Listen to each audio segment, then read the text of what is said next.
The execution of Order 66 is one of the most devastating events to impact the Jedi Order throughout the course of the entire galactic and Star Wars history. This event all but annihilating the entirety of Jedi Knights in one massive tactical maneuver. The levels of devastation reached a virtually unprecedented scale, spanning across most of the known galaxy and eradicating most of the Order within a matter of mere minutes. The Jedi fell by the thousands. Despite its destructive capabilities, however, and contrary to popular belief, the Jedi Order was well aware of the existence of Order 66 within the clones, and the Jedi understood what it might have entailed. They knew exactly what Order 66 was designed to do, and what it was theoretically capable of. And furthermore, the Jedi actually accepted the clones as their soldiers, while knowing full well that lie within their programming, somewhere deep within, was the ability to eradicate the Jedi. So why would the Jedi in the Senate do this and agree to this? Why would they agree to fight alongside the clones while full well knowing what Order 66 was and that they were capable of executing it, not to mention executing it upon the orders of the Chancellor?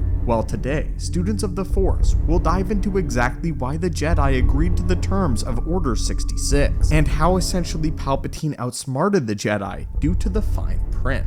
The answer lies directly in what the original intent for Order 66 entailed, what it was first meant to accomplish, and how it was pitched to the Jedi Order. The official explanation for Order 66, which was delivered to government officials, was that all the orders within the clone programming were simply contingency plans that were to be executed and only used as a last resort in order to preserve the Republic as a whole. Order 66 was one of many orders, 150 orders to be exact, but this one specifically was designed to keep rogue Jedi in check, accounting for the possibility of having traitors within the ranks of the Jedi, or having Jedi generals mistreat and misuse their clone armies for their own nefarious intentions. And therefore, Order 66 was proposed as a viable option to stop all of this. Over the years, the clones developed personal connection with their Jedi generals, and a personal connection to the Jedi Order as a whole, which meant that if a Jedi went rogue, then the clones would likely have a latent bias affecting their judgment and will to get the job done. It also accounted for the possibility of clones agreeing with the Jedi that went rogue and took steps towards directly actively harming the Republic as a way of stripping these Jedi generals of their power.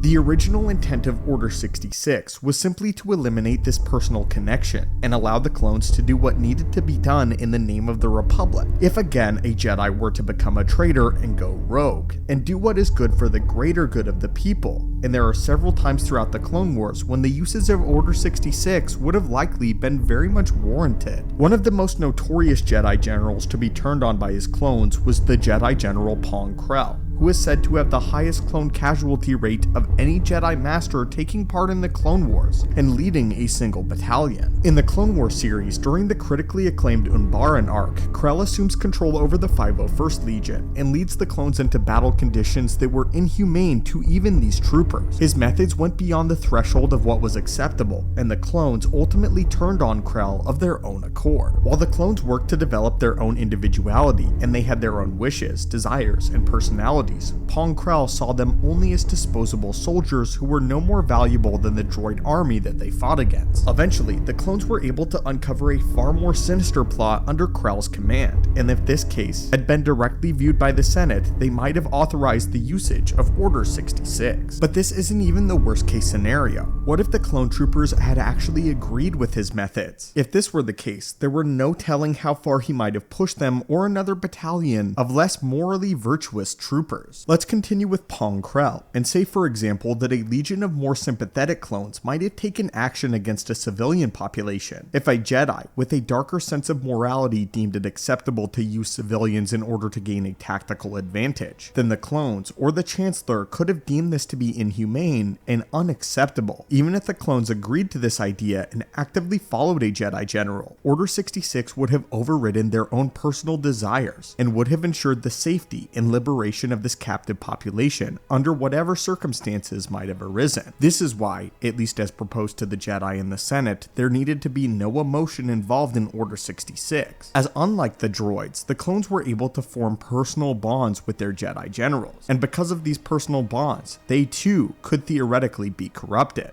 This would have nullified the clone army's hold on the situation, and would have eliminated the general possibility for this treachery. Order 66 not only detailed rogue Jedi though, but renegade Jedi such as Barriss Offee, who betrayed and sabotaged the Republic, bombing the Jedi Temple and killing numerous clones in the process. Though Anakin was ultimately able to track down Barriss and subdue her, it's important to consider what might have been done if she had escaped. If this was the case, and it was up to the forces of the Republic to find Barriss and bring her down, then Order 66 might have been issued in order to subdue a renegade Jedi like Barriss or someone else on the battlefield. It's also important to remember that Order 66 was one of several different orders that both the Jedi and the government had ultimately agreed to when taking upon them the service of the clones. And the Jedi had their own capabilities when it came to issuing clone orders. And in conjunction with the Senate, they could actually issue these orders formally. Order 65, for example. 65 was a contingency against the Grand Chancellor, allowing the Jedi Order and the clones to arrest the sitting Chancellor in the case of treason, corruption, and impeachment. This served as a Jedi counterpart to Order 66, which likely made the Jedi feel much more comfortable with the idea of this order, wherein the Chancellor and the Jedi could use the clones to keep each other in check, ensuring that none grew more powerful than the other should be at the time. For a full breakdown on why Mace Windu didn't use Order 65 against the Chancellor, however, be sure to check out our full video on that idea. Seeing as the clone army was already in active development long before the Jedi even knew about them, they didn't have much of a choice but to accept the terms proposed to them, as they were on the brink of war and had been enlisted as soldiers themselves. They likely shouldn't have been active in the war to begin with, as they had long since deviated from their ways as peacekeepers. The Jedi had become far too political, and with the war on the near horizon, they were forced to work with what they had. What they didn't anticipate, however, was the Chancellor taking advantage of Order 66 on such a massive scale before they could uncover his true plan. As far as the Jedi knew, the Chancellor could be trusted to do what was right for the Republic, even if that entailed executing a few rogue Jedi Knights over the course of a war. And the Jedi viewed this as an important contingency plan should any Jedi go rogue or renegade,